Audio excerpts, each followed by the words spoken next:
Hello and welcome to Hacking 101, creating a hacking lab. Nah, I'm kidding, guys. I am not that boring and monotonous, and this course is not going to be boring and monotonous, and I think we're going to have a lot of fun. So, first of all, before we get started, I want to thank you for purchasing this course. I truly, truly appreciate it. And what you signed up for here is to learn how to create a hacking lab. So the big benefit here is, look, I get it. People are ethical hacking right now is huge, and people want to get in the field and learn how to do it. The worst thing you can do is go out and try to hack a live website. And the big benefit here is you're going to be able to have your own hacking environment in a controlled lab type of setting where you can hack away, continue learning, and when you're there, you can go out into the real world and get contracted and get approved to do hacking on a website. So, we are here to learn how to do a hacking lab, so let's get to it. So, right up front, let's talk a little bit about the game plan here, okay? The introduction and agenda. So, first thing, I'll give you guys a quick disclaimer about this course, about your actions, my actions, things like that. Then we're going to talk a little bit about me, your instructor, who I am, what's my background look like, both from a professional standpoint and an educational standpoint, and why I think I am somewhat qualified to teach this kind of course. Third, let's talk about what you should do. So these are going to be takeaways that I've always kept in mind as I've been doing this type of work. It's something you should keep in mind as you continue to test, continue to grow in this type of field. And then we're going to get into the real deal. We're going to be setting up your hacking environment. So we're going to talk about what virtualization is. I will walk you through the process of setting up a virtualized environment.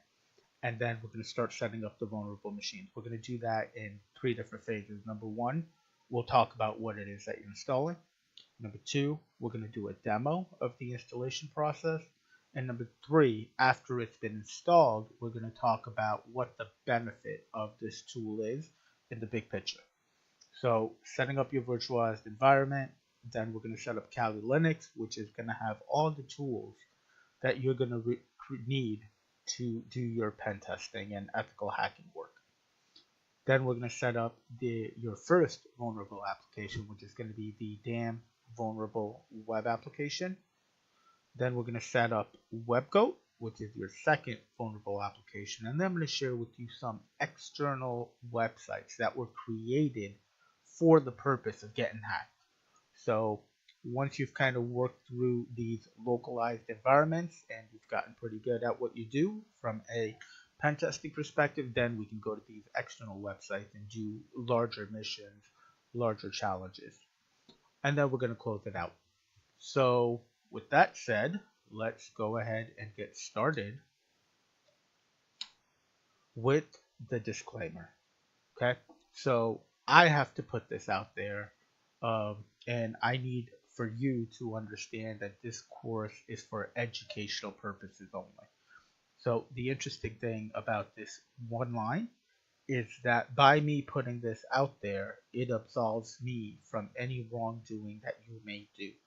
But it does not absolve you from any wrongdoing you may do. So please, please understand that I am teaching you this based for educational purposes only. So ultimately, I think your goal here would be learn it, get really good at it, utilize it as much as you want, and then get into the field and get contracted and get written approval. So I'm going to harp on this a little bit more later, but please understand this course is for educational purposes only. Hey guys, welcome back. You made it through the first video. Congratulations, I am extremely proud of you. So now, second video, let's talk a little bit about me, okay? I could do this all day. I could make a 12-hour video talking about me, but I'll try to keep it short and concise, right? And I'll try to keep it to points that matter to you. So the goal and purpose of this section of the slide deck is to share with you a little bit about my background, educational and professional, and I'll share a couple of stories with you as we go through there, but just to kind of show to you that I am somewhat qualified to teach this kind of course. So let's get started. So first and foremost, let me formally now introduce myself. My name is RF Gunny. I am a pen tester and a IT auditor. I have formal education in the ways that you see in front of you. I have an associate degree in accounting. I have a bachelor's degree in management information systems and finance. I did a master's degree in marketing, and I am in the process of finishing up another master's degree in cybersecurity. And I'm going to be done with this in about 26 days, at which point I will be so relieved. As far as certifications go, I am a certified information systems auditor. That's a CISA through ISACA. I am a certified information systems security professional, the CISSP, that's through ISC squared. I'm a certified ethical hacker, that's a CEH through the EC Council. I am a cloud computing security professional, CCSP, and that is also through ISC squared. And I am Six Sigma Green Belt certified. So for those not familiar with what Six Sigma is, it's a process improvement methodology. So they have green belt and black belt, green belt being the first of the two. So it's something interesting to learn, and looks pretty good on the resume too.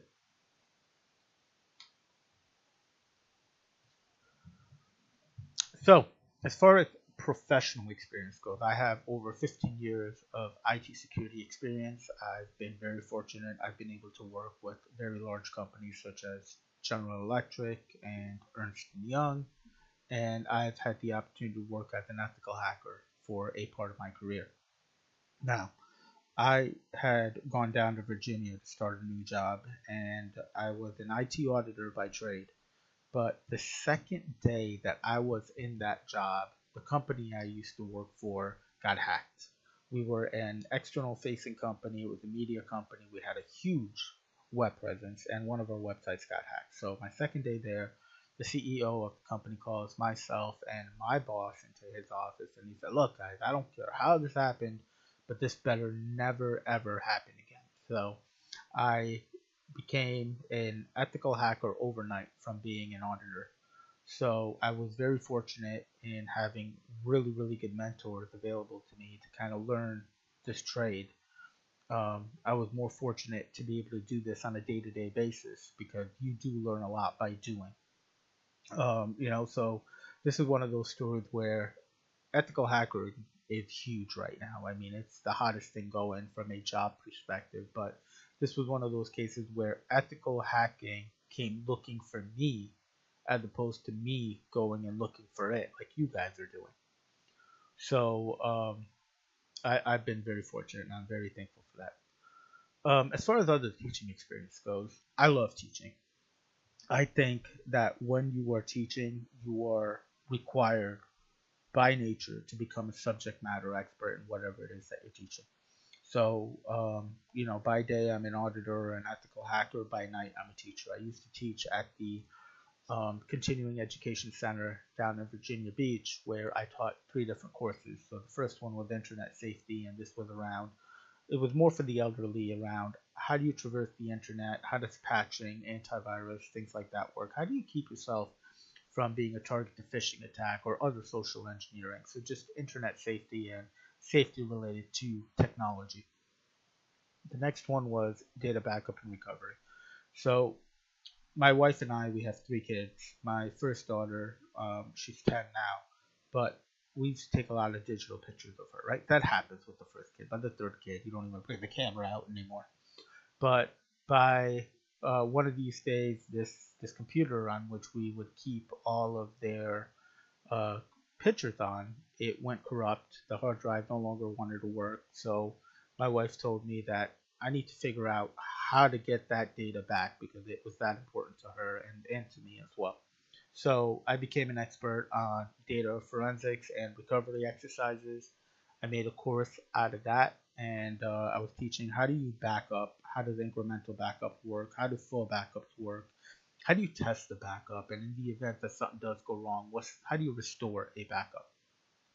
And then the third course that I was teaching was cutting the cord. So this was about 10 years ago, and And back then there was a trend that was starting where people were just getting tired of paying exorbitant cable fees. So I basically learned and went on for many years, and even till today, not to buy internet or cable services, but to be able to utilize internet to stream whatever kind of shows or movies we want to watch. So it was around, how do you find the right sources to look at the stuff?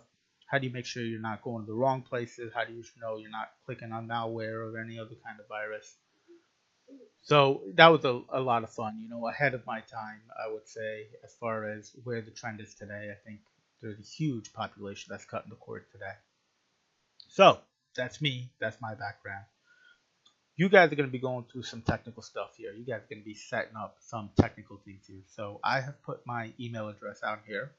Should you have any questions, comments, concerns, or if you just want to send me an email and compliment me, you can do so at agani7860@gmail.com. I've historically been pretty good at responding, so 24 to 48 hours, and you will get a response from me. And if you happen to get stuck, reach out, and we'll work together to get it resolved. And then the last thing I want to hit on here is Facebook. I have opened up a Facebook page where I'm hoping if you are a Facebook user, you will start to follow us. And in there, we're going to talk about upcoming courses. We're going to take feedback on current courses. And in the event that additional courses are released, which the game plan is to ultimately do that, then we're going to be sharing coupon codes and discount codes on there. So if you're a Facebook user, we'd love to have you as a part of a group. It just started. We've only got a handful of members, but I do see this growing exponentially. So with that said, I am your instructor, RF Gunny. I look forward to this class, and I think we're going to have a lot of fun. Hello. So this section, let's talk about what you should do. Again, these are takeaways that I'm hoping that you keep in mind as you do this course and additional courses going forward. So, number one, you should set up your own lab. I mean, that's what you're here for, right? This is what this course is all about. We're going to set up a lab. We're not going to go into how to exploit these vulnerable applications at this point. I think that's just a whole new set of videos that I'll create at some point down the road. But for now, you want to set up your own lab. And I kind of hit on this earlier, where you want to have a nice controlled environment where you could do your pen testing. In the event the virtual machine crashes, or in the event that you break something, or you shut a service down by accident, it doesn't matter because you're within your contained and controlled environment. If you're going to break something through the learning process, you want to do it through a controlled environment. So number one, set up your own lab. You're definitely at the right place for that. So good first step. Number two, we're going to be setting up vulnerable apps on your devices here, right? One of them is going to be called Damn Vulnerable Web Application, right? Like, think about that, right? Just think about that name, Damn Vulnerable Web Application. This thing uses PHP, so for that, you're going to have to turn on Apache. It uses a backend database, so for that, you're going to have to turn on MySQL. So when you are done pen testing, or when you turn on your pen testing module, you turn these services on. When you're done with your pen testing, you need to make sure you turn these services off, especially if your machine is external facing and connected to the internet. So think about what you're doing. If you're going to turn something on, turn it off at the end of the day. And your VM, make sure you turn that off at the end of the day as well. Number three, segregate your network from the outside world. So just my story here, I have a computer that I have set up that remains on a segregated network, very limited inbound and very limited outbound connection. And I turn off my services every night, but even in the time that I'm hacking, why do they need to be open to the outside world? I don't ever want to even accidentally put myself in a situation where I'm accidentally hacking a true website rather than a controlled environment. So segregate the network, close it off if you can. You can simply turn off your Wi-Fi after you get everything set up. Turn off your Wi-Fi or unplug your Ethernet cable, because once we've got this virtual machine set up, it'll all run within a contained environment, and it'll be a local server local services running, so it'll all happen contained. So segregate from the outside world. The next two, take your time trying to exploit and research what you don't understand. So you're going to have a lot of tools with Kali Linux, right? 600 plus actually, and we'll go into that. You want to learn what you're doing and conceptually understand why it worked or why it didn't. So my advice to you, research what you don't understand. If you're able to hack something and you're successful, excellent. I'm proud of you. I'm very happy for you. But you need to go out and research why it worked. If you go out and find that it didn't work, then you need to go out and research why it didn't work. So obviously, if it didn't work, you'll go research and you'll figure it out, right? But if it did work, why do you want to go out and do additional research? You should feel like the boss at that point, right? Well, the reason is because not all environments are going to be the same. The hacking that you've done in the vulnerable environment may not be the same type of vulnerability that you find in another environment, or the configuration might be different, or the authentication method might be different. So continue being successful, right? But when you are successful, understand conceptually what happened there and why it worked. So take your time trying to exploit, research what you don't understand. Think about remediation. So going back to my story about stealing credit card numbers and stuff, you got to think back about what my boss said. My boss said to me, I don't care how this happened, but it never better happen again. They don't care about when it took place or how it took place. They want to make sure it never happens again. That's the remediation portion. So unless you want to go on with your life and become a bounty hunter for someone like Google or Microsoft and look for vulnerabilities in their applications, people not want that report, a pen test report. They want to know what was broken, but moreover, they want to know how you fix it. So always think about remediation. Next one is don't hack external websites without a contract. I think I've harped on this already. Please, please, please make sure that it is a written and approved contract before you hit any external websites. In my previous job, I have been able to do some really good work. We've had nights where I have been up, and I used to work from 11 p.m. to 7 a.m. And I've been up stealing credit card numbers, and I was able to exploit tens of thousands of credit card numbers, right? And that's great news. I mean, it's such a rush when you're doing it. But the next day I had to go into the company and tell them, hey guys, look, this is what I stole. This is what I did, how I stole it. And this is what you need to do to make sure it never happens again. Again, think about remediation, right? There were other times where I was doing scans on a server and the server went down and they were down for about 4 hours, right? Like things like this, if they happen and I exploit something and I break something, if I did not have a contract, a written contract that I could fall back on, I wouldn't be sitting here doing classes right now. I'd probably be in some penitentiary. So, guys, I used to work with the FBI, and I can tell you for a fact that they take this stuff very, very seriously, especially if it's a US based IP address. So do not hack any external website without a contract. And this last one is learn to hack, but understand how to remediate. So that kind of brings everything together, right? Your goal here is to become an ethical hacker. Your goal, your end product needs to say what you did, how you did it, and how they fix this. Learn to hack, but learn to remediate. Hey guys. Okay, so let's start. Okay, I think I've done enough talking. From your perspective, it's like a few minutes, but from my perspective, it seems like it's been going on for hours. So we need to start setting up your environment. And before we even set it up, we need to kind of start at the basics. We are going to be setting up a virtualized environment on your machine. Before we do that, I'm going to take a couple of minutes to kind of explain to you what a virtualized environment is, what your options are, and I'm going to share with you what I'm going to be going with as far as installation goes. Well, it says VMware on here, so I think I kind of ruined that surprise, but we'll do all the other stuff. So, what is virtualization? It is the process of creating a software-based or a virtual representation of something. So what, in plain English, what that means is, you say you're running a Windows box, okay? We're going to put a virtual host on your machine, and and that host is going to have multiple clients, which you can do different OSs, different type of vulnerable systems, things like that. So we're going to take your Windows operating system, we're going to put an application on it, and that application is going to allow us to break into other operating systems. So when you look down below, there are many, many options here, okay?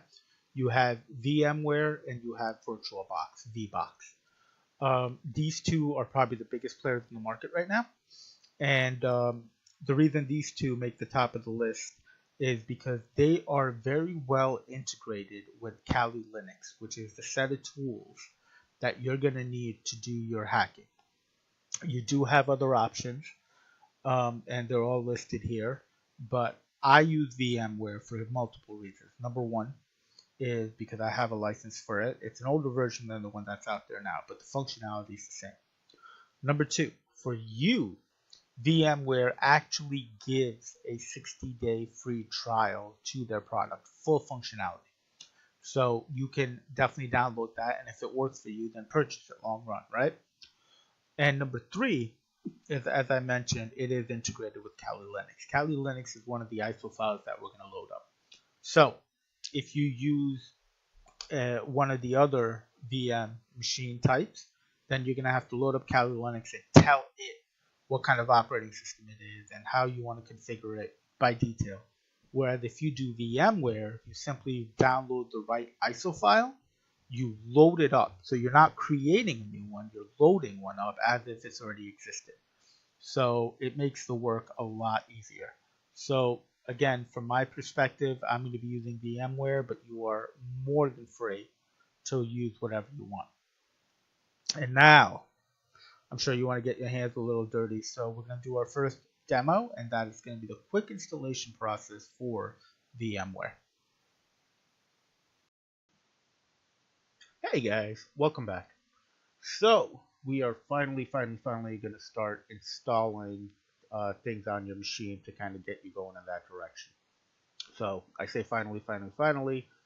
From your perspective, you've gone through maybe about 10 minutes worth of video.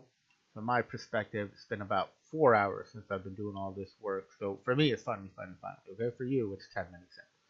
But anyway, let's get this started. So first and foremost, we talked about virtualization, and I talked to you about all the different options you have. So we're going to be using, or I'm going to be using, VMware. So at the end of the day, this is what we want to end up with. Okay, I'm using Workstation Pro 12. But what you can do is you can get a trial version. So this is what I'm going to share with you guys.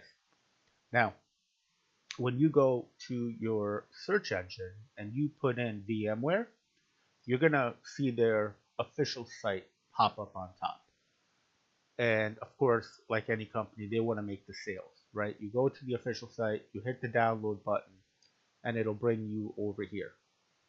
And what we're looking for over here is the application or end user computing app called Workstation Pro. When you look over here, you'll see the download product option and drivers and tools option. But when I look a little further up, you'll see they have options for download trial. That's not showing up down here. So what you need to do is step back, go back to your search engine and put in VMware trial. Okay, and that's going to bring up their evaluate VMware products page. And over here, you'll be able to get VMware for free for 60 days. So you click that link, it's going to show up like this. You are going to expand the one that says personal desktop, and you're going to download the free trial version for VMware Workstation Pro. So once you get that downloaded, it's pretty easy. It's a standard executable file. You're going to download it, run the exe file. They're going to ask you for your email address, and and after that, you can just go through, get your 60 days for free. In the event that you choose that you want to purchase this, I believe this VMware product is $199. Let me see if I can find that. But well worth it. I mean, at least from my point of view, if you're going to be doing this quite a bit down the road, well worth it to purchase it. So, of course, I can't find it, but at some point later in this video, I will circle back and I will find out what it will be going for. But again, I have a version of this. I think the one that you guys are going to be using is going to be updated. I think they're up to 16, but the one, or they're up to 14. But the one that I'm using is an older version, which is 12. It works just the same. So easy for the step.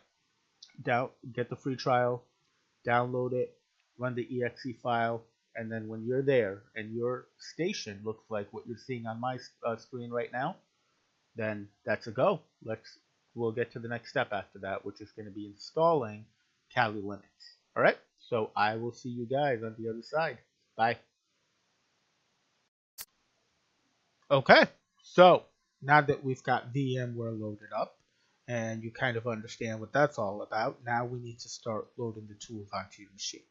First one is going to be Kali Linux, but before we get into the actual installation of the product, let's talk real high level what it is, okay?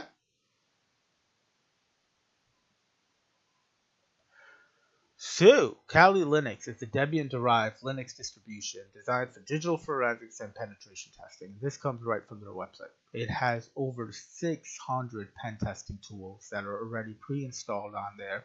You are going to have to do an update because you got to keep in mind it's going to be a static image that you download, but the tools are all there. It is pretty heavy on the VM. Okay, it does require a minimum of 20 gigs of hard drive space for the installation, and it requires a good solid processor.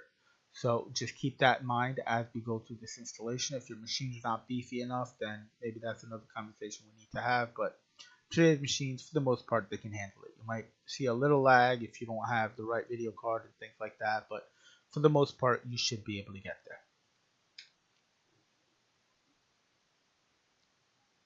So let's go ahead and get started. I will take you through a demo of the installation process for Kali Linux, and I think you'll have fun through the demo. And after the demo, when all these tools are available in your arsenal, I think you're going to have a lot more fun. So see you on the other side. Hello, welcome back. So we have installed our VMware workstation, and now the next step here is going to actually get Kali Linux installed. So this is how we're going to do this.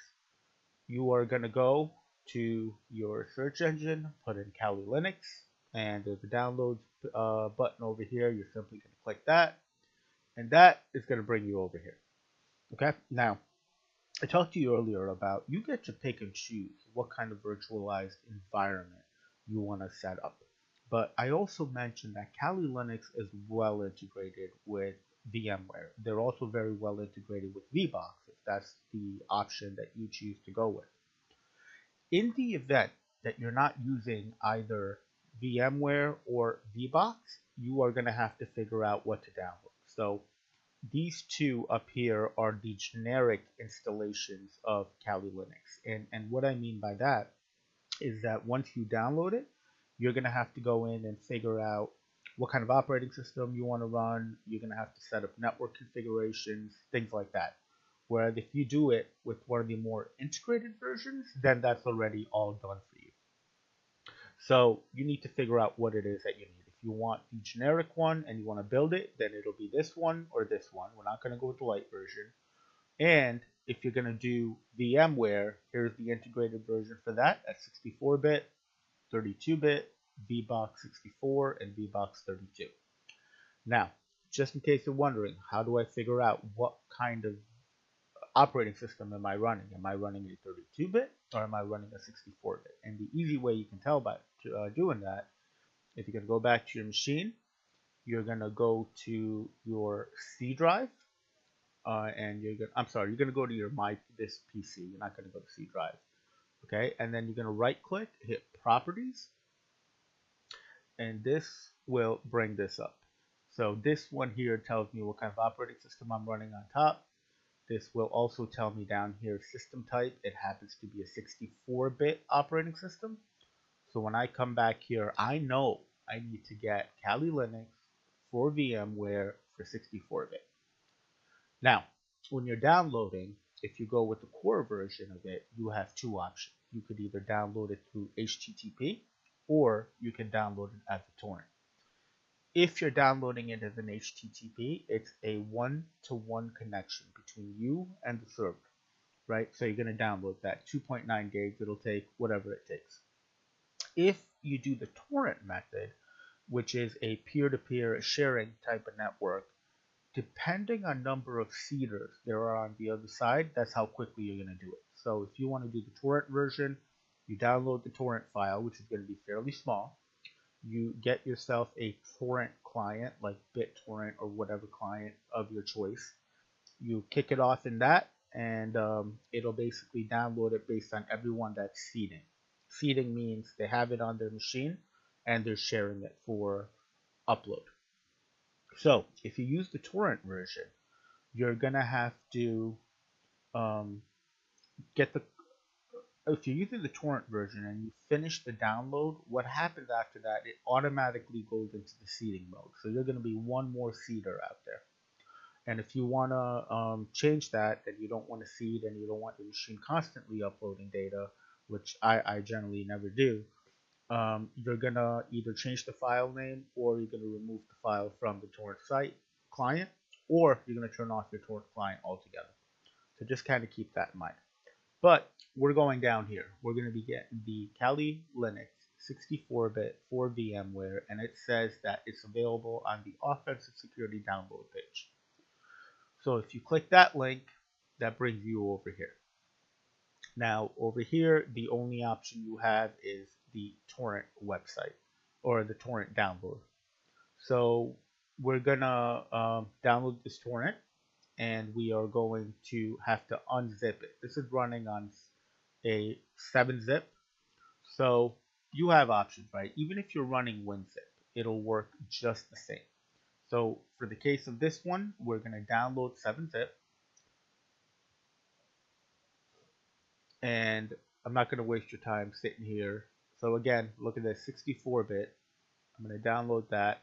It's free. It's open source, whereas if you go with WinZip, it's not open source. They eventually ask you to pay up. So I personally like 7-zip. Gets the job done for me. So while this is downloading, I am going to pause it for a minute. And then when that's done, we'll come back. We will unzip the file, and then we're going to start loading it up onto your VMware or virtualized environment. So bear with me. I'll see you guys in a bit. Okay, guys, so I'm back. So at this point, I have downloaded the Kali Linux image. I have downloaded 7-zip, and now we're going to try to load this thing up. And the cool thing is, I actually found this computer sitting in the basement this morning, and I wanted to run it through the process as if it was a fresh machine, something I hadn't done before, because I'm assuming your machine's not going to have a lot of this stuff installed as well, so we're kind of walking through it together. So really easy, downloaded 7-zip, and then I came here, this file, which was a 7-zip file anyway, now it becomes activated. You simply right click, you go to extract file. So you could do either extract here or extract to a folder. If you do extract here, it'll happen in the parent folder, and there's a lot of files and it gets messy, so I always prefer to put it in a folder. So it's been extracted. It's sitting right over here. As I said, it's a lot of files. Now let's load this guy up. So we are using Kali Linux with VMware, right? Kali Linux is integrated with VMware. If it were not integrated and you need to go through the process of setting things up from scratch, then you're going to create a new virtual machine. But since it is already integrated, you simply open it as if you're opening a pre-existing file. So open It was in the download folder, 2 levels deep. There it is.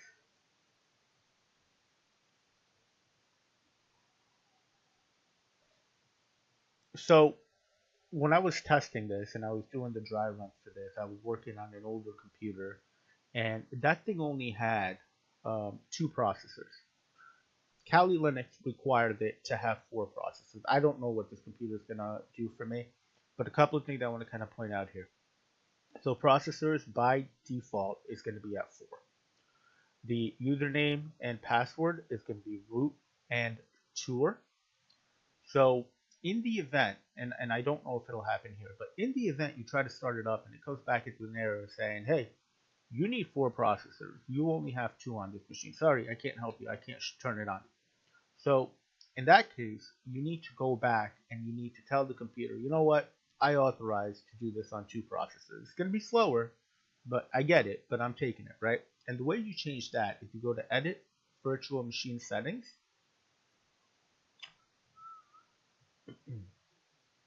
And when that thing shows up, you go to the processors and you get to change any one of these, okay? So it's a multiplication that's happening over here. So you could have 2 processors and number of cores per processor. So if I change this to, now notice it says total core processors is 4. But if I change this to 1, it brings you back down to 2. So now if you hit OK and then you try to reboot, then it'll work. So again, I don't know what's going to happen with this machine. I didn't get a chance to check the processing power. So let's try to boot it up and see if it likes me. If not, we will make the modifications.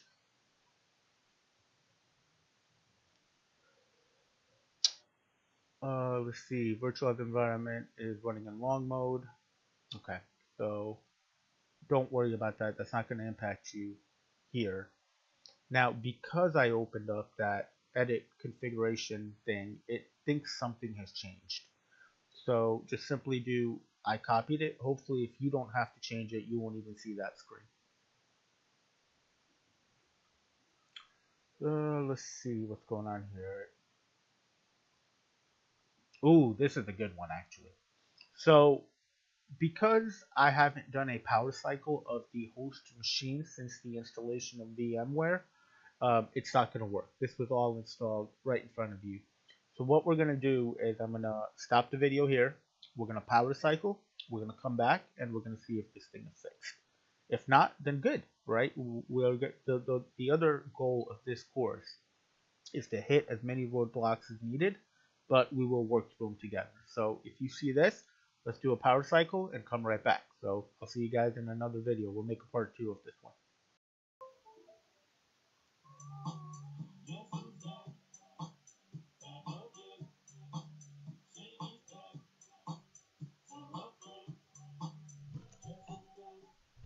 Hey guys, I'm back.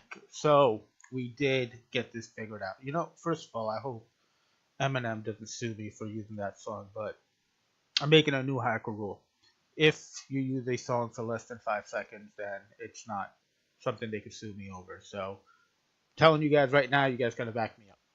So what are we looking at? I was able to get this thing figured out, and initially I thought it was going to be a reboot, right? So I'm trying to figure this out as you are, because as I mentioned earlier, this is a brand spanking new machine I'm doing this on. So it's cool though. You guys are probably thinking, I have no idea what I'm doing, and you're probably right. But the reason I'm doing it this way is because you're probably setting it up from scratch as well, and I want to make sure that the type of issues that you may run into, I run into them as well, and we work through them together. So initially, I thought it was going to be a problem with just a reboot, which generally solves a lot of the stuff, right? But in this case, what we had learned was that the virtualized environment within the BIOS wasn't properly set up. So I'm going to show you how to do that. So back in the day, when you're using operating systems that are older than Windows 10, it was easy, right? You do a reboot, and when that happens, you just smash on that F2 button, and you're good to go. In Windows 10, though, they've actually made it a part of the operating system after boot up. So you're going to go to Settings, Update, and Security. You're going to go to Recovery, and you're going to go to Advanced Startup, and you're going to hit Restart Now. I'm not going to do that here because if I do that, my recording will stop, and I'm going to have to do all this over, and I can't use Slim's song again. So what's going to happen is when you hit this button, it's going to bring you to another menu. And the next menu, you're going to hit Troubleshoot. The menu after that, you're going to hit Advanced Options. And then the one after that, you're going to hit UEFI, Firmware Settings. And that'll reboot. And when you get back online, it'll automatically go into the BIOS mode. So, all the BIOSes are different based on who the vendor is. But you're going to have to find out. There's going to be a setting in there called Virtualized Technology. By default, in most machines, that is going to be disabled. In my machine, under the Advanced tab, there was the third one down with Virtualized Technology. I simply changed it from disabled to enabled, and let's see if that'll do the job. I hope it does, otherwise it'll be pretty embarrassing. So, again, 4 processors, root and tour, keep that in mind, and I'm just going to hit the play button up here. Let's see what happens.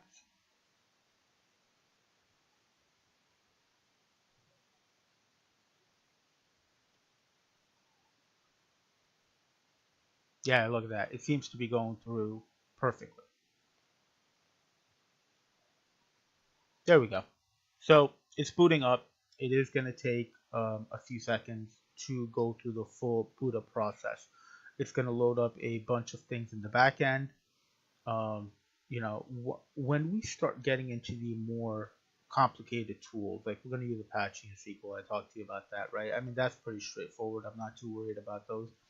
But when we start using these other Linux distro tools, we need to make sure that we do the updates. You guys got to keep in mind that the image that you're going to be getting here from the download site is going to be a static image.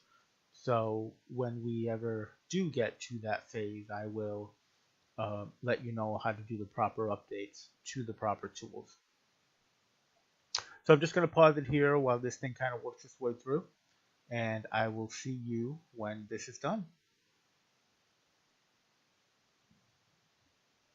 All right, so we're back. So this happened much quicker than it did on the test machine I was working on, so that's a good thing.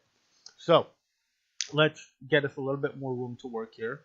You can close this out. It's no big deal because if you want to load and unload VMs, you can certainly do it from here as well. So remember what I said. The username is going to be root, ROOT, and the password is going to be TOOR.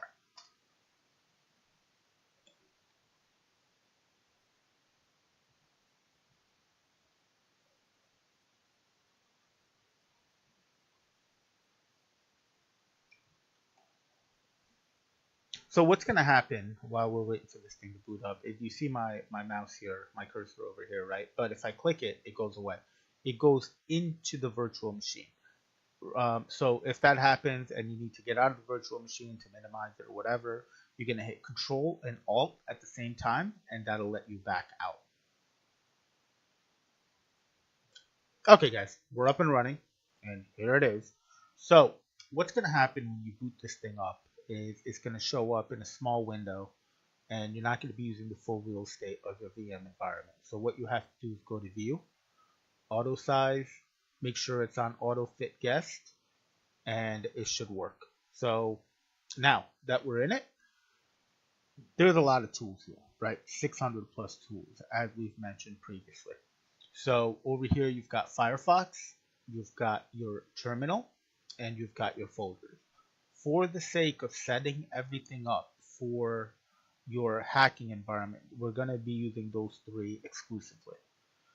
As far as the tools go, we're not going to be using them here. We'll talk about the vulnerability. We'll talk at a high level how to exploit them. But for the most part, we're going to be getting through these at the next stage. So as you can see here, VMware is broken out into 14 different categories. You have everything from information gathering, where you can find things like Nmap and Maltego, right? So if you're not familiar with what Nmap is, it's basically a port scanning tool. So if you are running a port scanner on a web server, you can figure out what ports and services are open and which ones are closed, and then it's the open ones that you can look for vulnerabilities in. The next one here is vulnerability analysis. You've got tools like NIC2 in here. I've used that one before. You've got web application analysis, and you're going to have to excuse this. This is running a little slow. Over here, you've got Peros and Web Scarab. So Peros is a proxy tool that'll help you figure out how is traffic going back and forth on a web server. Web Scarab, you listen to the two words, break them out, web and scarab. What do you think of? You think of a spider. And that's precisely what it is. It's a spidering web application that'll go and spider a web app to tell you what kind of pages there are, what kind of folders there may be. So it gives you more insight on what a website is configured as. The next one here is database assessment, and over here you've got SQL Map, SQL Ninja, right? This is for exploitation of database vulnerabilities. So I talked to you guys before about the exploitation of one of our company's websites, and I was able to steal tens of thousands of credit card numbers, and that was through SQL Map. So there's going to be two different SQL injection vulnerabilities you're going to be working on. You're going to have straight up SQL injection, which is pretty straightforward. You do it right through the web browser, or there's going to be blind SQL injection, and that's where you're going to be using something like SQL Map. And then you've got over here password attacks, and over here you've got things like John the Ripper, you've got Offcrack, you've got Rainbow Crack. These are all tools that you're going to use to do brute force cracking on a web application, given that it doesn't lock you out. You've got wireless attacks, and these are a lot of fun, right? You're not going to be, unfortunately, using them as a part of the exploits that you put out there, but you can certainly use them on your home Wi-Fi network. And these tools are going to allow you to basically fool the wireless network into letting you on. And how you're going to do that is you could do a brute force. You can take a user that's actually authenticated to the wireless network and kick them off. And then when they try to re-authenticate to get back on, which happens instantaneously and automatically, then you can capture that traffic. So you're going to be using Wireshark for something like that. And I think we'll see that later here. You've got reverse engineering tools. You've got exploitation tools, sniffing, and spoofing. So if I'm correct, Wireshark should show up here, and it does. So Wireshark is amazing. So, I mean, you could build a 12-hour course on Wireshark alone. It gives you the ability to look at traffic that goes back and forth between the server, and you can test it for leakage of sensitive information. You could test it for hacking traffic that may be coming through your network. There was a time where I was sitting next to my brother on a couch, and he was logging into a website. So when you log into a website, or when you traverse through the internet anywhere, if it's not SSL enabled, when the traffic is going back and forth, that data passes in clear text.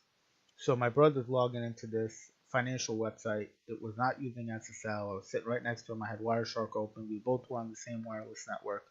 And as soon as he put his username and password in, I kind of tilted my computer over to him, and I was like, hey, by the way, is this your password? And he was just like, oh my God, you're a magician. I was like, oh my God, no, I was just using Wireshark.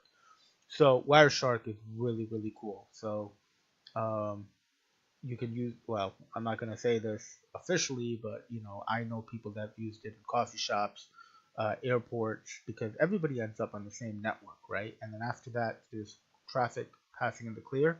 It's a dangerous tool. Post-exploitation. So this is the section where, okay, so you've gotten in there and you were able to exploit something. Now, how do you create a backdoor for yourself so that you can go back in and continue exploiting? Or how do you hide your tracks? And these are the tools that are going to help you do that.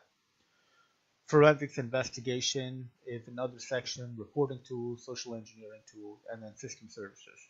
So system services, when you look at what we have Beef and Tratus. I mentioned to you that we're going to be using SQL Map and Apache. Neither of those are listed here for some reason, but I assure you that they are a part of the core um, VM or Kali Linux dump. So we'll be getting to that. So now I'm hoping that you are where I'm at. You have gotten your virtualized environment set up. You have gotten Kali Linux set up. You have taken a look at some of the tools that are available to you. Your machine's definitely going to run faster than mine because right now I've got the cheap machine to start with. I have the virtualized environment competing with the recording software. So there's a lot going on my machine, but you guys will be working hopefully a lot quicker than I am. So now we're going to leave it off here. And then the next demo video that you're going to see from me is we're going to be getting your first vulnerability tool, which is going to be damn vulnerable web application installed on your machine. And that's going to be a lot of fun. That's going to be very much hands-on. We're going to be doing some Linux coding or Linux commands, and then I think you'll have fun. So I'll see you at the next video, okay? See you guys. All right, good deal. So you've got Kali Linux all set up, hopefully, without too much trouble, and you've got a lot of power in your hands right now. So let's figure out how do you use that power, right? How do you use it in a safe, controlled environment? So we're going to download the first of the two vulnerable applications within the environment. The first one is going to be Damn Vulnerable Web Application, DVWA. So what is a DVWA? It's a PHP and MySQL web application that is deliberately made damn vulnerable. Okay, its main goals are to be an aid for security professionals to test their skills, tools in a legal environment, and help web developers, basically the remediation process. So this came right from their website, and it's very much similar to the message I've been giving you. Legal environment and remediation. Keep that in mind.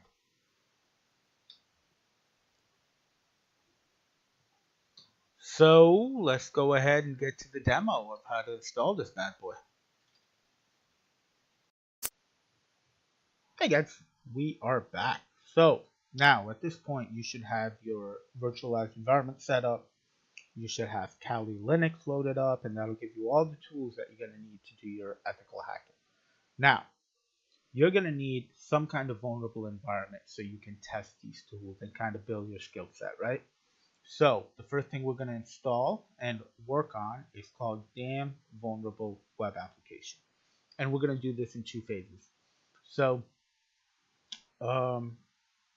back in the day, when you used a Linux environment, it was very much command-based, right? And this was like 10 years ago. Now, they've come a long way, and a lot of the stuff that you can do in Windows, you can do in Linux. But back then, it was all command-based through the terminal.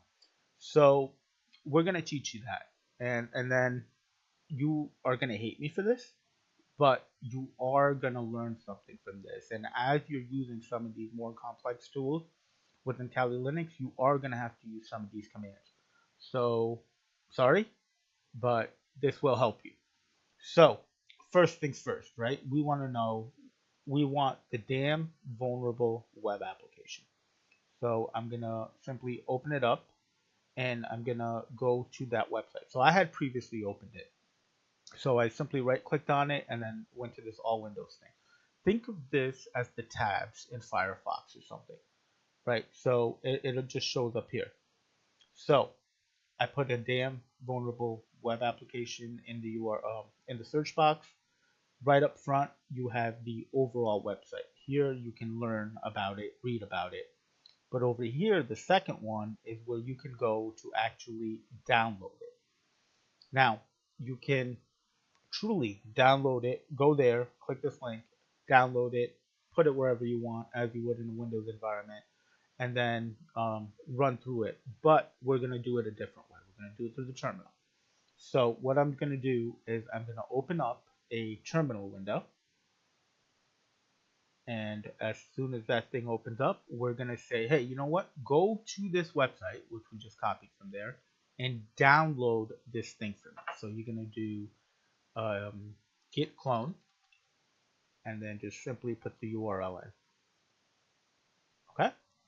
Now, again, remember what I said. You can download it, you can extract it, you can save it wherever you want. But look at this. This thing took care of that, right? But you know what? We're going to go one step further. We're going to say, you know what? Download it, but put it on the desktop. So CD desktop. Okay. Now it's on the desktop folder. Because I'm lazy, I don't want to go and find this thing. And now we're going to do it again. Git clone and paste it. Okay, and you'll see that it popped up over here right away. So, I was not kidding when I told you that I'm lazy. The DVWA in caps is different from DVWA in lowercase when it comes to this environment. So, just so I don't have to go back and forth between caps and not, we're just going to change this. We're going to say move DVWA, DVWA, and we're going to call it DVWA lowercase. Okay, now as soon as I hit enter, you'll see that the folder over here is going to change.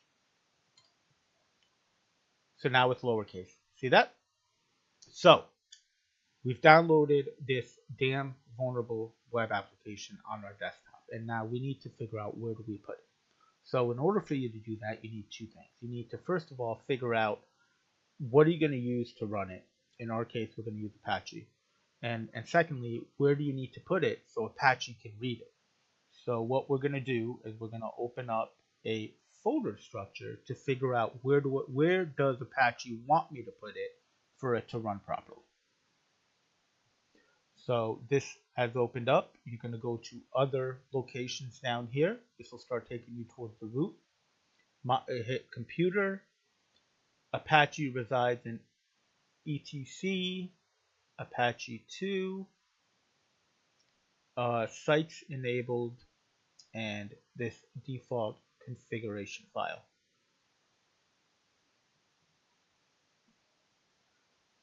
So here's your Apache thing. This is what it's telling me, okay? Go down to the document root. It's saying that I will run your files as long as they're in this folder.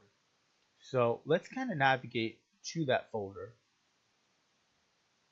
So again, other locations, computer, it's telling me go to var, www, HTML. Okay, so right now the folder is empty. In your case, with the default installation, there might be 2 files in there. You could get rid of those. But it's telling me over here that it needs to be in there. So let's take your damn vulnerable web application and let's put it in there. Okay, so the way we're going to do that is let's go there. So cd var. Oh, we can't do uppercase. It's going to hate me if I do that.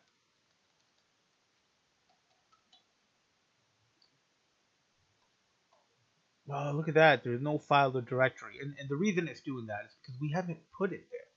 So let's move it first. So dvwa, and let's move it to var www HTML. Okay, done. Now if I go back to my desktop, you are not going to see this file here anymore because it's been moved. See, it's gone. Okay, now let's go to that folder and make sure it's there. So we're going to do cd var www HTML dvwa. Now I'm in that folder. Now if I do ls, which is the list function, it's going to show me everything that's in there. Okay, so we've downloaded it, we've transferred it to the right folder, and now you're going to have to do something. Actually, you know what? I'll show you how to do this. Okay, so let's do Apache 2 service, Apache 2 start. So we're basically saying, hey, Apache, I know you're on this machine. Why don't you go ahead and get started, okay? And then we have to go and test if it's going to work. 127. What's home, right? 001. That's home, right? So we're going to do that. And then we know it's in the DVWA folder. And then let's do index.php. And that's not working, right? It's saying the configuration file isn't right. I can't find it. But the interesting thing about this is if I minimize this, let's go back to that folder. And you're probably wondering, why is he doing index.php? Because it's one of the files. Actually, you know what? Better yet, let's do it this way. We're going to say list again, which is ls. And you're probably wondering, here's index.php. That's the one I was trying to run, right? But when you look in here, they also have something in here called robots.txt. So if I go back to that terminal, go back to my browser, and I change this to robots.txt, you'll see that one worked. PHP didn't work, but robots.txt worked, right? So a text file is reading perfectly. It's not reading the PHP file. So what we need to do is we need to change something here.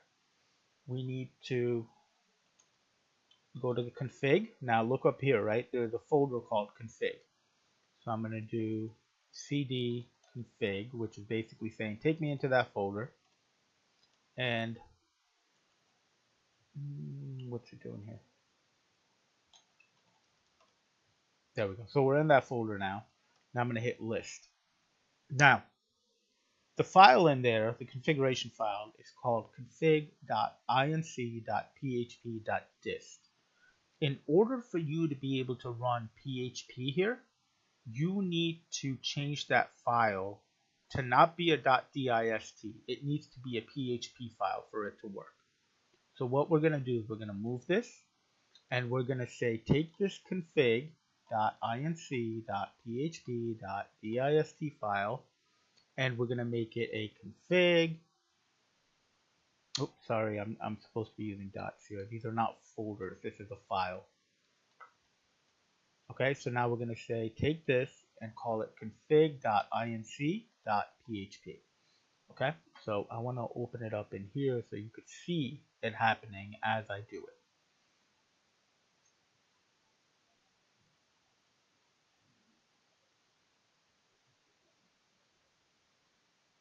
Okay, so it's the DST file, right? And I put in this code over here, and now as soon as I hit enter, you'll see that now it's a PHP file. Now, when I try to run it through the browser, it'll work. All Windows.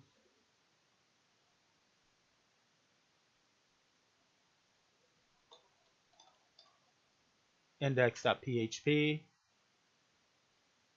And there you go. Okay? So, what do we do here? We started Apache. We changed the configuration file up so that it can work with PHP. And now you've got this thing up and running. So, now that you're over here, there are a couple of things that you need to do. You're going to look down here and it'll give you the error codes down here. So the first thing it's telling me is that it's unable to connect to the database. And the reason why it's unable to connect to the database is because we haven't started the service for MySQL yet. So I'm going to minimize this, and same exact thing to start the service for MySQL. Going to do service, MySQL, start. Okay, so it's working on that right now. Now, in the event that you're not sure if something is running or if it's not running and you just want to make sure, I'll show you the next command here that'll show you how to check the status of anything that you're running. So it went ahead and did that. Now, let's make sure that Apache 2 is running.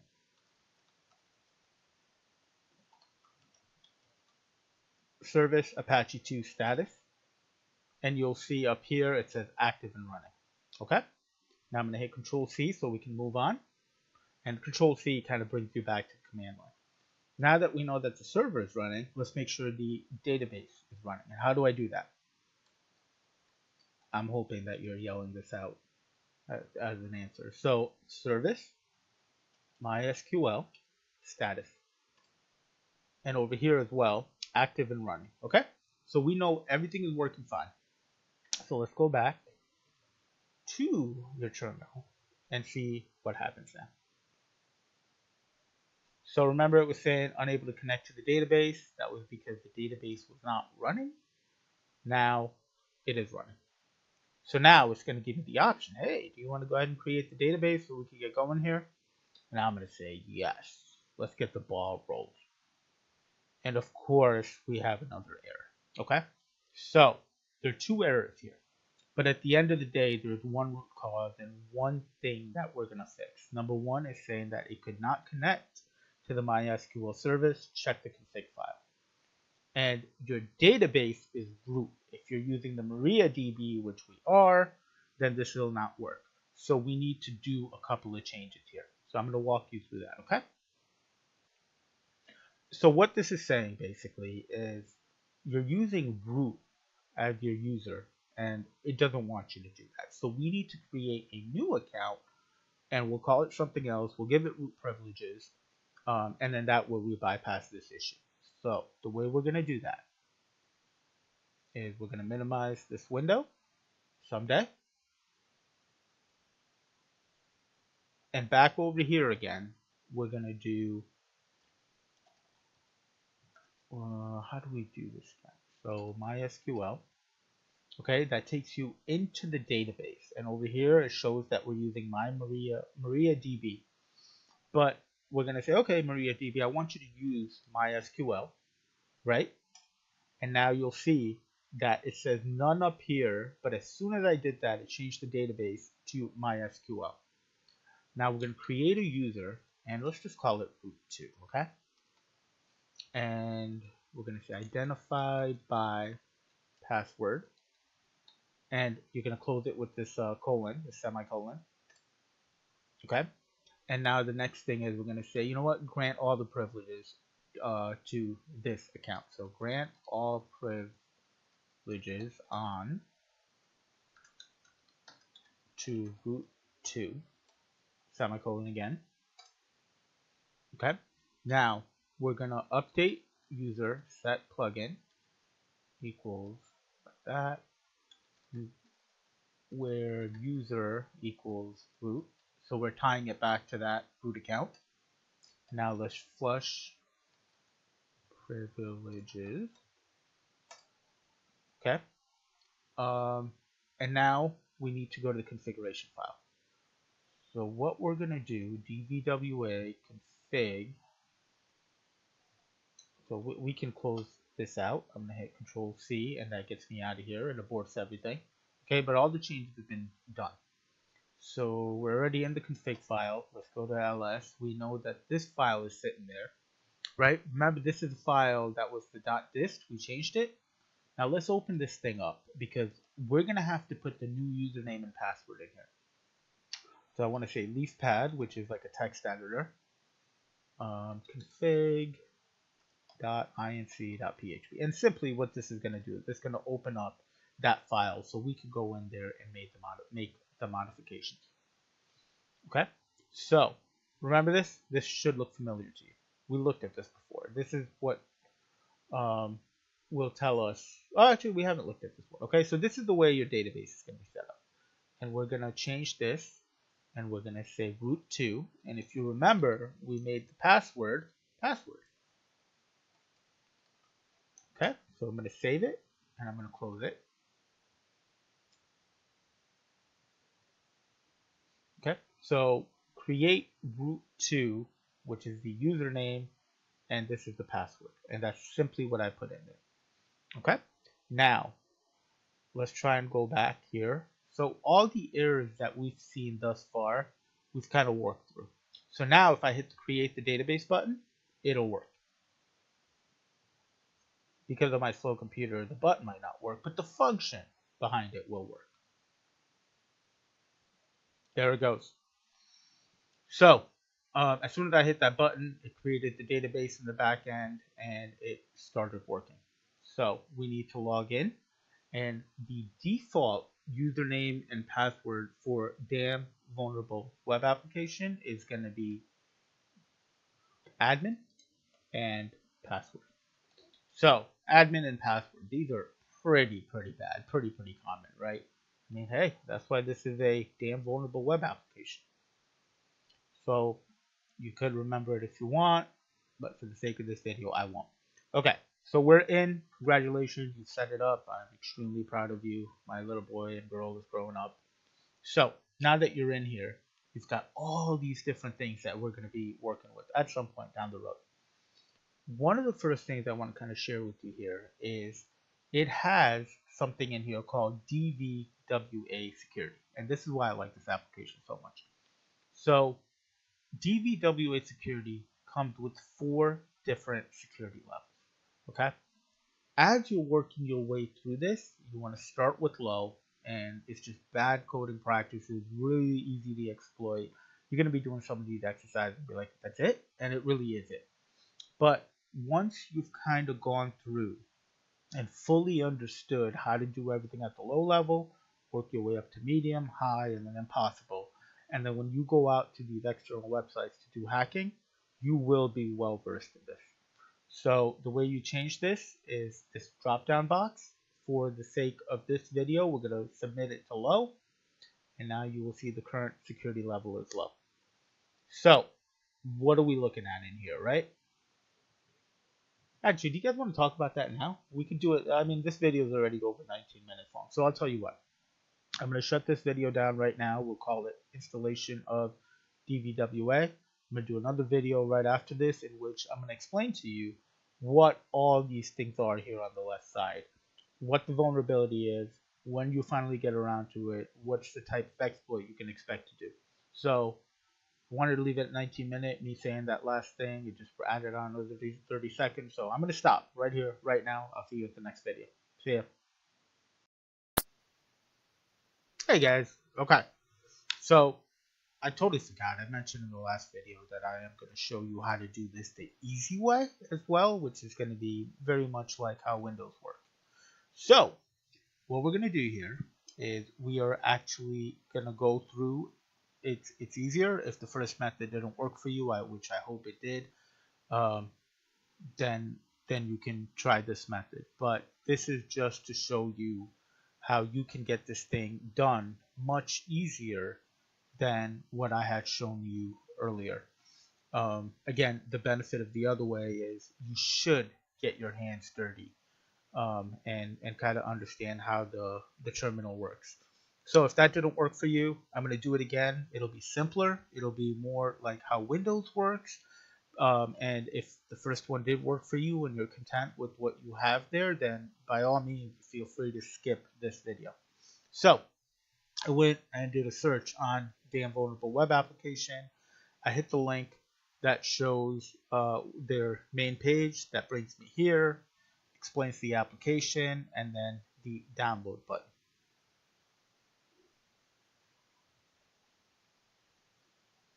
So we are going to save this file. Hit OK. I don't even know where this is going. Probably going to the download folder. Okay, so let's see where it went.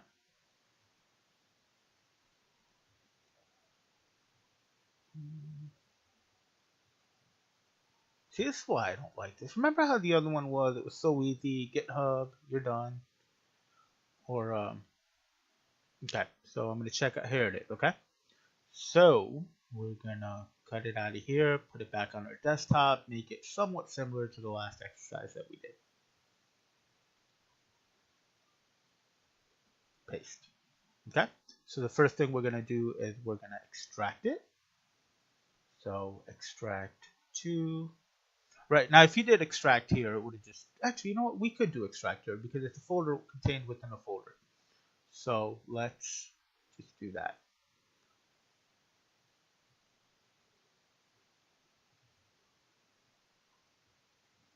Extract here. Okay, but for the sake of redoing this and not breaking anything, what we're going to do is we're going to call this DVWA2. Okay, so everything that you need is in here.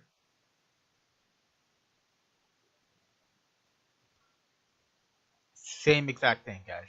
Okay, we've downloaded it, we've extracted it, we know where it's going to run, and just in case you've forgotten, I'll show you again. We're going to go to other location.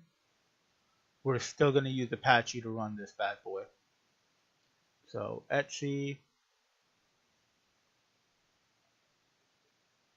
Apache 2, sites enabled,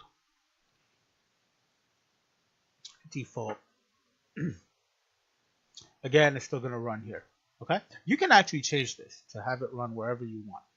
So we're going to take that folder and we're going to plop it in there. So let's just cut.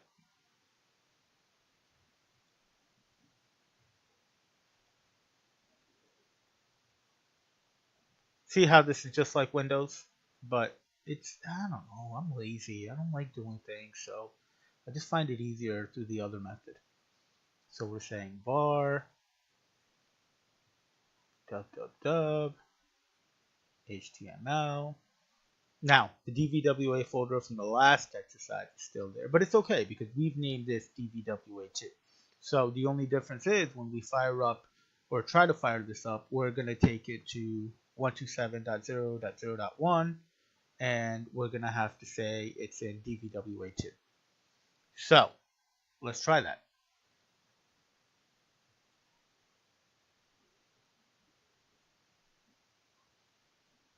Okay. So again, 127.0.0.1, DVWA2, remember that? And now we're going to do index.php. You're going to get the same error about the configuration file, but just to reconfirm that we're at least in the right folder, we know that the text file works, so let's see. Okay, so right where we were last time. So text file works, and the next thing we need to do is make that modification. DVWA2. Remember we did the MV function last time.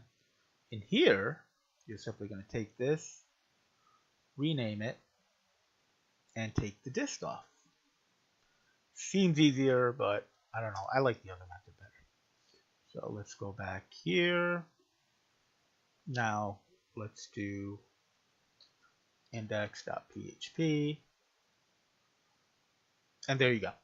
So again, same deal, right? Now, the problem is Apache still, or MySQL is still running. So let's stop that to show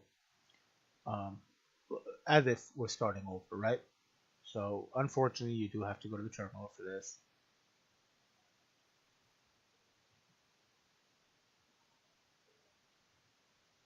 But this is good, right? I told you that you need to make sure that if you're starting services, you need to stop services. So this is how you do it. So service, Apache, to stop. Simple.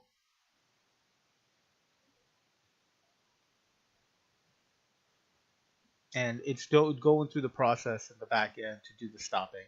So that's done. Now let's do service, Apache 2, status. And you'll see up here that it's inactive. Okay, it's dead. Okay, now the other thing I want to do is stop the MySQL. So service, MySQL, stop. You know, you can actually do both of them together, right? So I'll show you how we do that. So once this is done, the next step will be service, MySQL status. And this will also tell me that it's inactive and dead, right? So Control C, let's get out of here. Now, going back here, this should not work at all. As a matter of fact, robots.txt, oh, that works. Wow, that's interesting.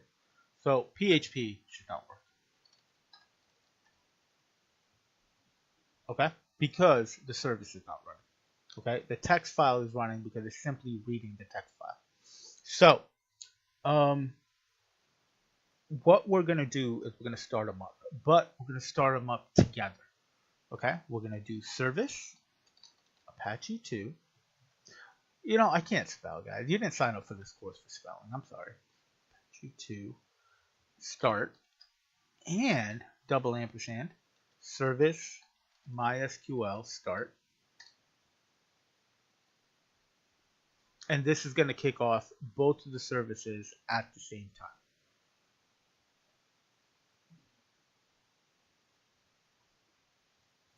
Okay, there it goes. So we're not going to do both of them again. I think you guys get the hint, but we'll just do a status on Apache and you'll see it's active and running. So let's go back here. We started up our web server. We started up our MySQL database. And now this should work. It better work. It may work. I hope it works. There we go. Okay. So that's it. It is going to be looking for the other username and password. I don't know why it's not making me create it, but in the event that it needs to create it, you're going to do the same exact process of creating a MySQL account. So that's it, guys. We are exactly where we were with the last video. We have 10 minutes less, which is pretty cool. So now in the next video that I'm going to create, I'm going to talk to you a little bit about each of these vulnerabilities, and we should be good to go. The only thing here that is missing, though, is the DVWA. It is back to default, which is impossible. Make sure you make it low and work your way up.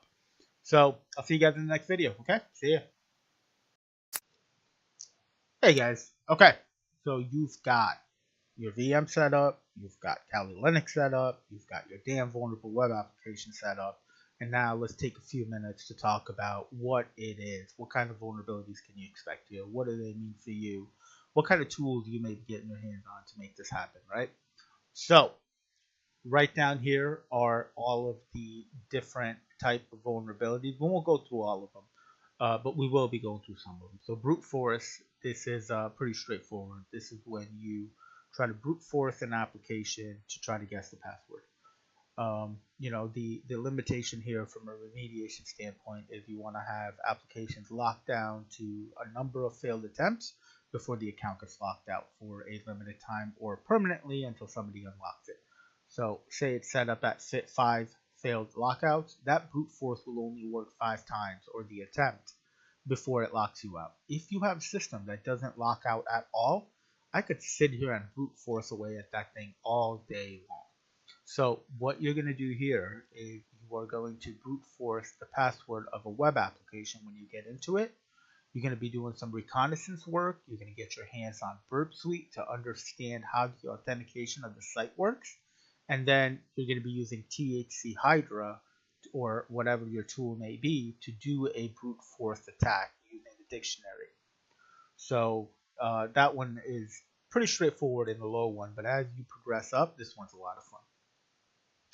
Command injection and command execution. So a command execution is where a website application provides the ability to execute system commands. So this section of the damn vulnerability application has a web app that allows you to ping an IP address. A very simple web application. I really don't want us to get into the to too much detail here, but whenever this does decide that it wants to open up, simply what it does is, hey, you can go here, put in an IP address, and it'll ping it to make sure that it's live, right? And you can ping it through your terminal window as well. So I can put an IP address here and it'll do it. The problem with this is this page inherently is flawed and vulnerable.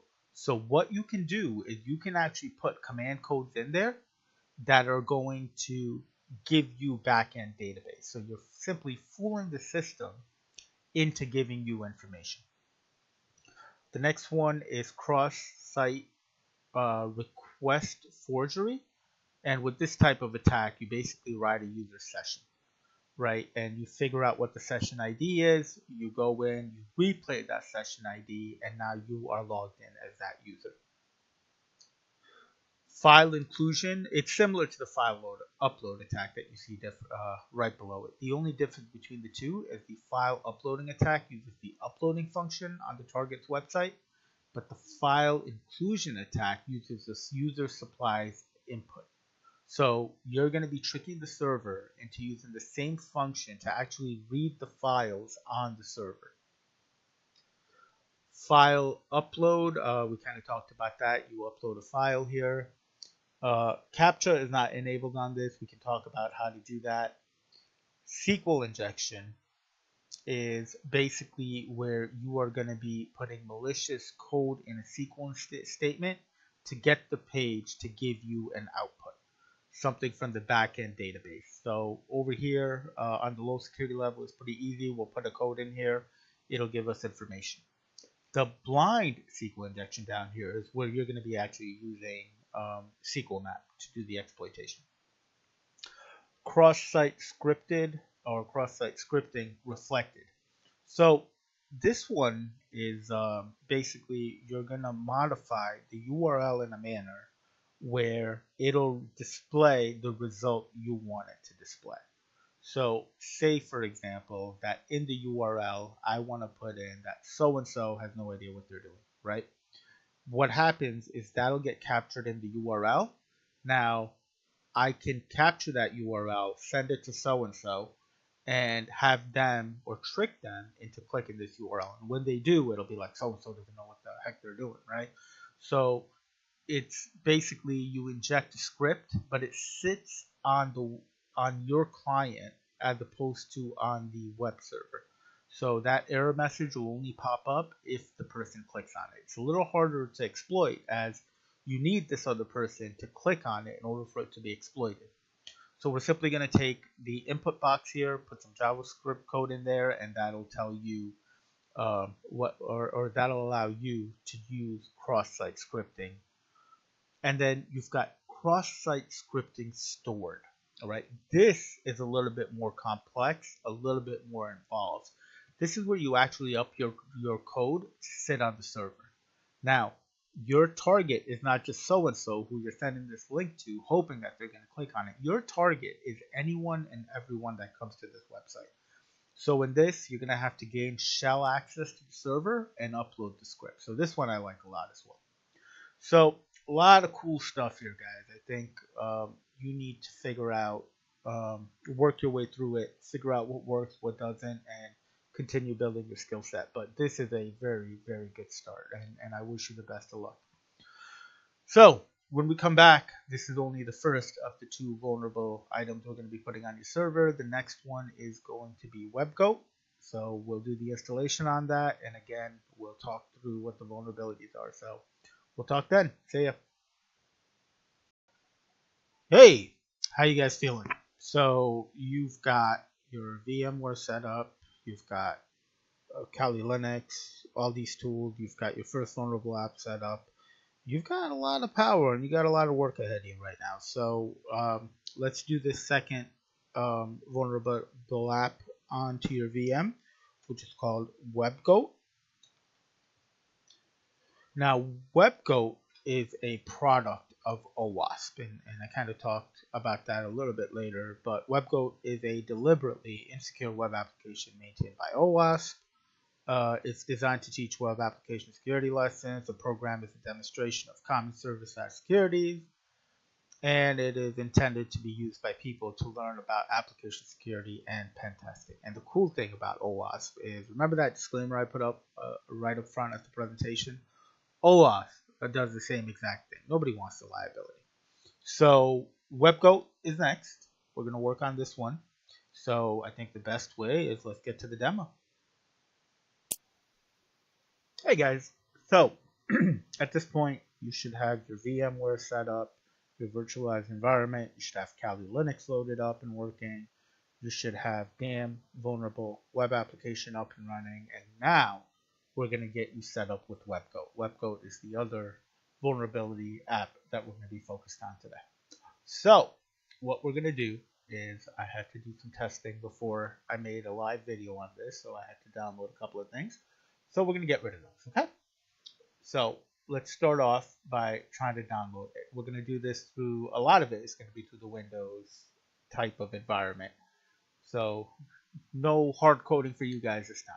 Just a little bit. We're going to run one Java function, but it won't be too bad. So WebGoat.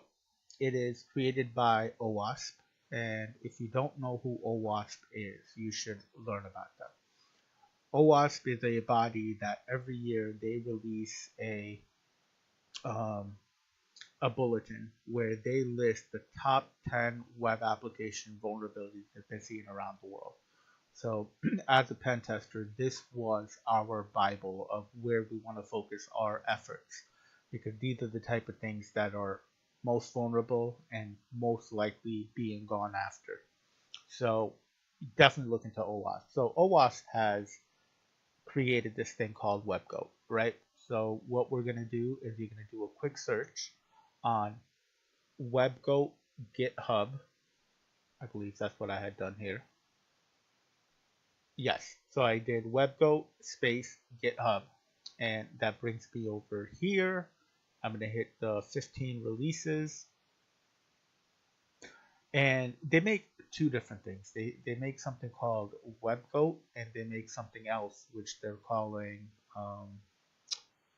well, it'll show up. I'll show you. It's called, God, why am I not remembering this? Oh, WebWolf. That's a whole different one. So what we're going to do is, once you come to this web page, you want to download the jar file, which is the Java file. And this one is actually pretty easy to set up compared to what we had done for the damn vulnerable web application. So we're going to do a quick download of this. It'll take about 50 seconds. It is fairly quick. So once this thing gets downloaded, I'll show you the next steps here. There we go. We're going to just save it. You know, one thing I don't like about this environment is that, or maybe I just haven't figured it out, but everything gets saved to the download folder. I mean, in my world, I would want everything saved directly to the desktop or something, just for easy access, but whatever. Like, look at all the benefit you get out of it, right? So up here, you'll see there's less than a minute left. This will go fairly quickly, and while it's doing that, let's go and get prepped here. 16 seconds left. So we're going to go over to the download folder, and it's being downloaded again. So well, no, it's being downloaded now. So here's the partial download here. So when it finishes doing that, there we go. Okay, so first and foremost, let's get it out of here and let's put it on our desktop. Okay, now again, just so we don't have to go and do all this extra typing later, we're going to simplify it. I'm going to right click, rename it, and we're going to call it WebGoat. Okay, I got rid of the server and the 8.00 because when we're doing the jar command later, it's less typing for you to worry about. So we've got WebGoat downloaded, we've got it put on our desktop, we've got it renamed. Now we're simply going to open up the terminal and we're going to run a Java function on it. Okay, so we know that it's on the desktop, so cd desktop, cd desktop. Okay, sorry, I can't spell, guys. Okay, now we're going to do java.jar webgoat.jar. So you're basically making use of that Java file, right? Lowercase w, lowercase g, and you simply just hit enter. And it will do something very soon. So while it's working its way through that, let's open up Firefox to start working here. So all windows. And over here, we're going to do localhost. And you can change what port this is running on. And you will need to change what port this is running on. Because when you use like Pero's proxy, that also runs on port 8080. So does this. So you're going to have to make a decision which one do you want running on 8080. So you can change that configuration on any one of these. So WebGoat. Now, even though we named it WebGoat lowercase, over here you're going to do WebGoat capital W capital G because it's reading the file, the jar file, right? And then start MVC. Okay, so before I hit enter, let's see, make sure that this is in fact doing its thing in the background.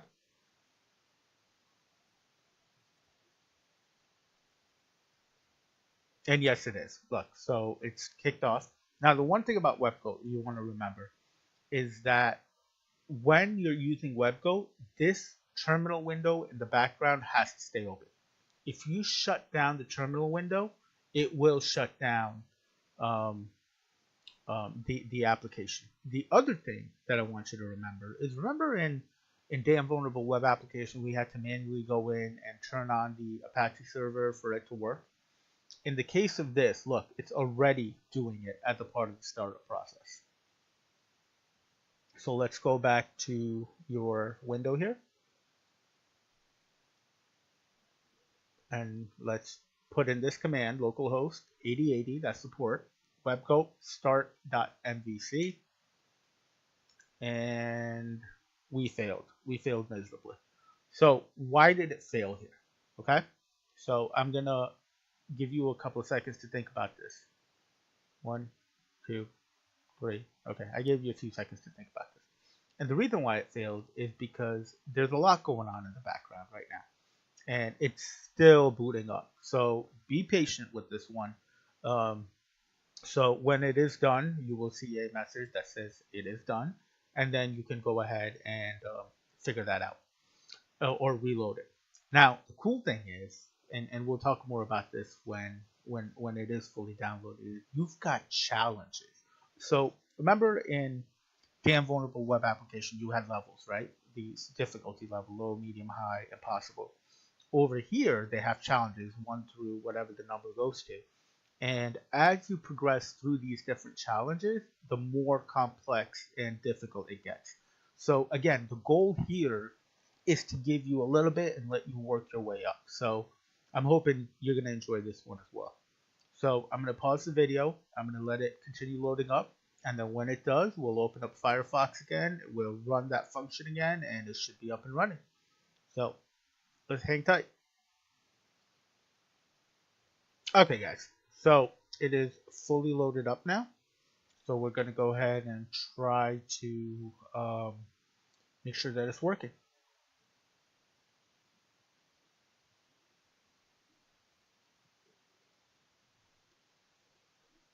Again, localhost 8080. That's the port on which this is running. Keep your fingers crossed.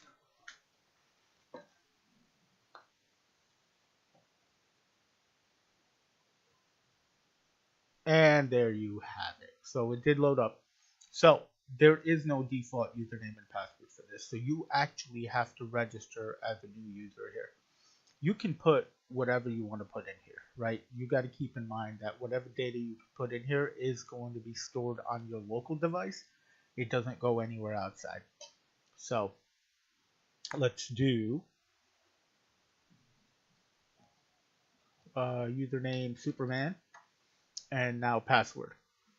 ABC123, ABC123. You got to agree with the terms and conditions. That basically says this is for educational purposes only. Everybody wants to get that out there because nobody wants the liability in the event that somebody goes and does something wrong.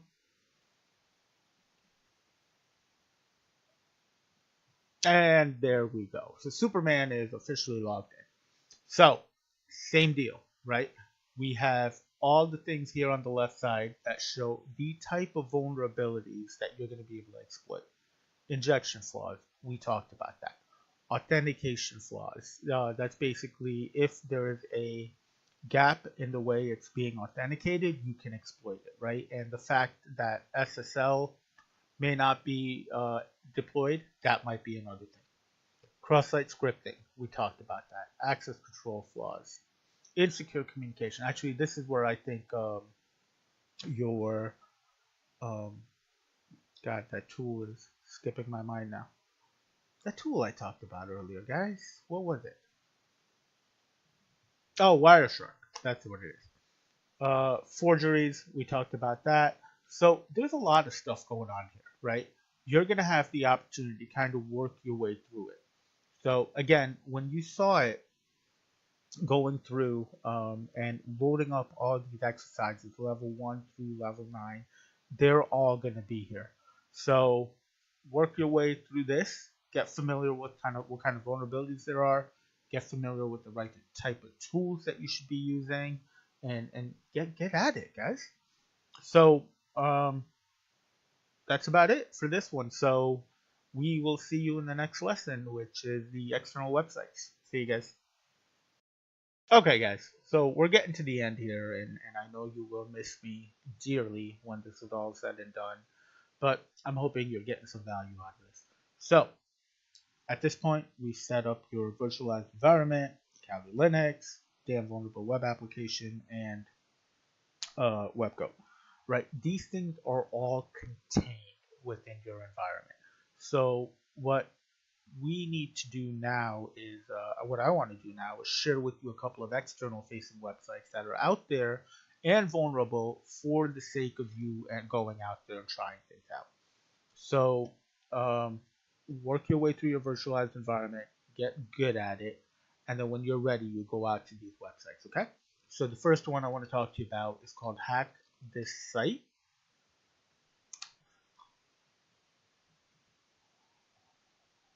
You know, I'm not even running this on the virtual machine. It's still this slow. Can you believe that? So it's hackthisSite.org, and this is deliberately put out there for you to hack it. Okay?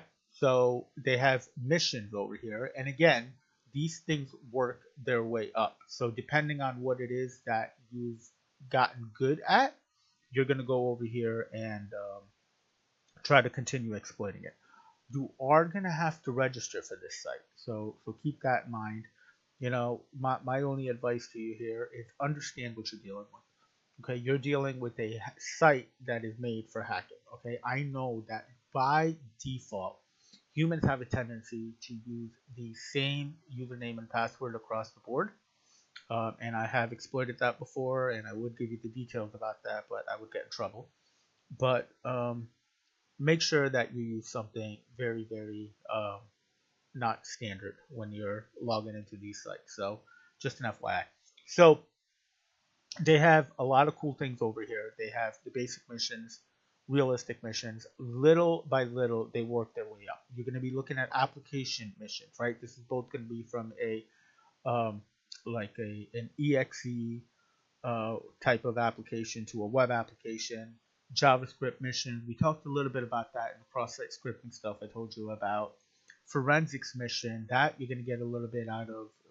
This is where you're going to get to use some of the tools, the forensics tools that were found in Kali Linux. Steganography, that is the process of hiding messages within messages. So a lot of cool stuff here, but my advice to you is work your way up to this. Don't jump to it right away. And then the other one I wanted to share with you was Testfire. So Testfire is a lot of fun. So it is a fake banking website. Okay, so up here it looks like a standard website from a banking standpoint. Down here is the disclaimer. This is a website published for the sole purpose of demonstrating effectiveness of products and detecting web application vulnerabilities and defects. This is not a real banking website. So, cool thing is you get to mess around here. And you need to, again, if you're going to create an account here, be very careful. Don't use your username and password because you don't know who's getting that on the other side. Okay? So, these are the external websites. Work your way up to them. Okay? I haven't used this one much myself, but I have used the other one that we looked at, Hack the Site. So what you learn in your contained environment is going to be a good boost up as you work your way to hack the site. So take that for what it is, and I will see you in the next video in which I believe we start closing out. Okay? Thanks, guys. All right, guys, you made it. You guys finally made it. So here we are at the conclusion. Okay, I want to take a few minutes to kind of reiterate some of the things I talked about earlier and make sure we really drive these points home. And again, I want to hit on the takeaways I mentioned earlier. So set up your own lab. You've done that. Be very careful. If you turn something on, make sure you turn it off. Segregate from the network. Take your time, exploit, research what you don't understand. Trust me on this, guys. You are going to get more out of taking the extra time in learning what worked and what didn't work than you are actually doing the pen testing. That's where you're going to learn. Do not forget that step. Think about remediation. Honestly, that's where the money's at. Don't hack at external websites. Again, this course is for educational purposes only. Please be safe with that and work your way up. So what I mean by this last new bullet point is that you have these contained, controlled environments with Damn Vulnerable Web App and WebGoat. Get in there, get through the different levels, get comfortable, and then work your way to the external websites that I shared with you. Once you're there, you're good to go. And lastly, I want to say thank you again very much. I appreciate the purchase of this course. And if you happen to be a member of Facebook, we would love to have you as a part of training camp. Hear your feedback, hear your thoughts, hear feedback from you, what kind of courses we should be making in the near future. So you can look them up on IS Training Camp. All right, guys, I'm back. You thought you were done, didn't you? No. One more thing. Actually, three more things. So, I've got a couple of bonuses here for you. Okay? Three things. So, first and foremost, I have created a slide deck in preparation of putting this presentation together for you. And if I'm looking at it correctly, there's about, I don't know, let's see. Okay, it's 40 slides. So what I'm going to do is, and I know you guys took copious notes, but what I'm going to do is I'm going to make a PDF out of this and I'm going to upload it so you guys have everything. It does go into some more content than what I talked about, and there's obviously some stuff that I talked about that's not going to show up here, but it should give you a nice little picture of everything that was presented to you as a part of this course. So that's number one. Number two, I want to have a bonus for you guys. Okay, you guys deserve this. So this is what we're going to do. I'm going to play two audios. Okay, and the first one to respond in the comments as a part of your review or whatever to what these songs are, you will automatically receive a free coupon to the next course that I do. So right now we have this one that's going to go up live soon. I have practice exams for the CISSP, the CEH, and the CISA. The first two have 500 questions apiece. The CISA has 1,000 questions for you to kind of get brushed up before you take the exam. I'm also going to be creating a next set of videos where, okay, so you've got Damn Vulnerable Web Application and WebGoat installed. So how do you go through all the different levels and exploit everything that's in there? So that's another course that's coming. So with that said, I'm going to play two clips. The first one, all you got to do is in your comment, tell me what song this is, and it's yours. Put it in the comments, and we'll figure out how I get you the coupon code. You ready? So the first one is right here.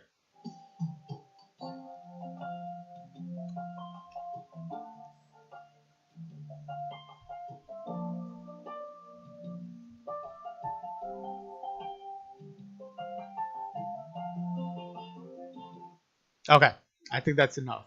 Great song. It's a little old, but really good.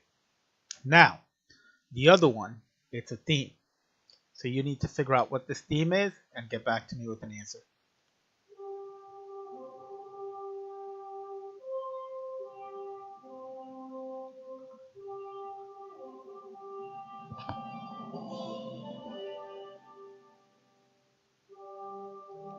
Okay? So this second one, though, I've already given a hint away as a part of this presentation. So think about it. You know the answer. You know you do. So I look forward to your answers. Again, thank you very much for taking this course. I've had a lot of fun teaching it. I hope you had a lot of fun taking it. And at the end of the day, you walked away with something that's going to make you very, very successful in the near future. Thank you very much.